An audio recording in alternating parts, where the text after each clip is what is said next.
મુખ્યમંત્રીના કાફલાને લઈ aroma circle ખાતે ચુસ્ત પોલીસ બંદોબસ્ત, કલાકો સુધી વાહનોની લાંબી કતારો.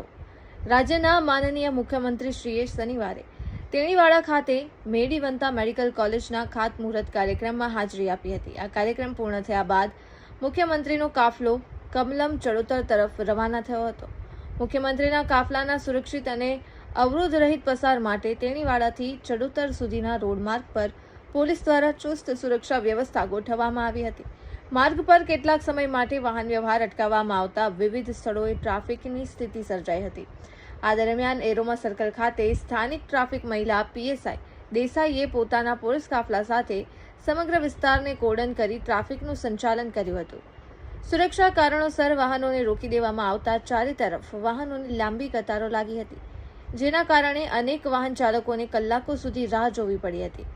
પોલીસ વિભાગે મુખ્યમંત્રીના કાફલાના સુરક્ષિત પસારને પ્રાથમિકતા આપતા સમગ્ર રૂટ પર કડક બંદોબસ્ત જાળવી રાખ્યો હતો. કાફલો પસાર થયા બાદ ધીમે ધીમે વાહન વ્યવહાર પૂર્વવત કરવામાં આવ્યો હતો. બ્યુરો રિપોર્ટ શહીદ Qureshi, the cigarette news, Palanpur.